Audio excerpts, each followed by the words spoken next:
અરે મારા મમ્મીને ફોન આવ્યો તો આપણે સ્વીટુ મામાને ખબર કાઢવા જવાની છે. કયા મામાની? સ્વીટુ મામાની. અલ્યા સ્વીટુ તો કઈ મામાનું નામ હોતું હશે. હવે સ્વીટુ તમને મામા. નામથી તકલીફ પડવા માંડી. આ તો પડી મને દાંત ચડ્યું જેવું તે કીધું સ્વીટુ મામા મારું તો ગોપરું તમારે પડી દાંત ગયું. ચડાવવાની ક્યાં જરૂર વાત છે? કર જ્યાં. એમનું નામ એમનો તકલીફ નહીં પડતી તમને પડવા પણ માંડી. આવા કેટલા નામ હોય છે? લાલો, કાળુ, જીગો, મોન્ટુ, પિન્ટુ.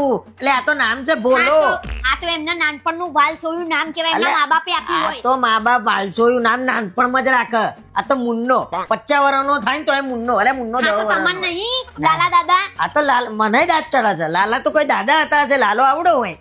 લાલા દાદા. અને આ બધું તમારા છોકરાઓમાં જોઈશે. અમારા છોડીઓને તો કશું નામ જ ના હોય. શું શું આમાં શું વાલ સોયા. શું શું શું શું શું શું શું શું શું છોકરીઓના નામ કઈ કમ નહીં ભાઈ. ગુડ્ડી, પછી પેલે સોનુ, પછી કે જાનુ, પછી કે પિંકી. એટલે આ તો કઈ નામ હોતા હશે. 50 વર્ષની થયું હોય ને તો કે ગુડ્ડી. એટલે ગુડ્ડી ગુડ્ડો થઈ ગયો આખો. પણ તમારે શું ગુડ્ડી ને ગુડ્ડો કર્યા વગર હા. તમારા આખા ગામની પંચાયત અને ગુડ્ડીના વડીલોમાં પડી ગયા હવે. ગુડ્ડીના ઘેર 4 ગુડ્ડા ફરતા હોય ને તો કે ગુડ્ડી. એટલે ગુડ્ડી તમારું નામ નહીં પાડ્યું એટલે મારા- તમારું વાલ સોયું નામ ના અરે પાડ્યું મારે એટલે બીજાનું. મારે પાડવું એ નહીં ભાઈ. બરોબર મને કરણ મને બહુ સરસ લાગે છે ભાઈ હો. હવે એ તો તમને જ લાગે કે તમારું નામ કરણ છે ને સરસ છે. બાકી બીજા બધાને એમના નામ સરસ જ લાગતા હોય. તમારું મને નહીં ગમતું. સ્વીટુ મામાનું નામ શું છે?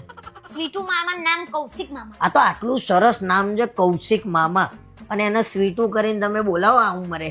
એટલે સારું લાગે યાર. તમે તમારું કરો ને નામકરણ કર્યા વગર ફૈબા બની ગયા છે. આખા ગામના હવે નામકરણ ભાઈબા. કરવા નીકળો અલે તમે. પણ આવા નામ ના હોય ભાઈ. આટલા 70 અમારે વર્ષના રાખવા છે થતા નામ. અમારે રાખવા છે. વચ્ચે જોયું ને તો કે પપ્પુભાઈ ગેરેજ. એટલે પપ્પુભાઈ પપ્પુ આ તો જુઓ કર્યું છે પપ્પુભાઈ નું ગેરેજ. હવે બહુ બોલશે ને તો તમારા નામે પપ્પુ પાડી દઈશ. અરે મારે પાડવું જ નહીં ભાઈ. મને કરણ કે તું તાર. મારા કઈ કેવું જ નહીં તમને. હા. આખા ગામના અને ફૈબા બન્યા છો ફરી તમે. ફરી તું જા રસોડામાં ને ફરી આવીને એમ કે કૌશિક મામાને ખબર કાઢવા જવું છે.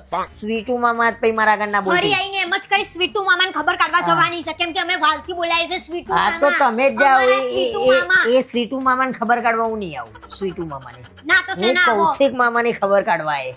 સ્વીટુ મામા, લાલા મામા, મુન્ના કાકા, એટલે ગુડ્ડા બેન શું સા બધું પર. તમે તમારું જો ને અરે તમારું મારે નામ જો ને. કોઈનું નામ જ નહીં જોવું ભાઈ. તમારું નામ જો ને કાના ભલે માથા કે વગરનું કરો. પેટનેમ મારું પેટનેમ છે. એટલે પેટનેમ પેટનું નામે ટાઈગર હોય છે. પેટનેમ હવે તમે હેડો ના સ્વીટુ મામાને ખબર કાઢવા. મારા નથી આવું. ટાઈગર મામા કે પેટનેમ હોય ને તો મારું મગજ ના ફેરવે. હવે તમે નહીં આવો ને તો તમને કેટ બનાવી દઈશ.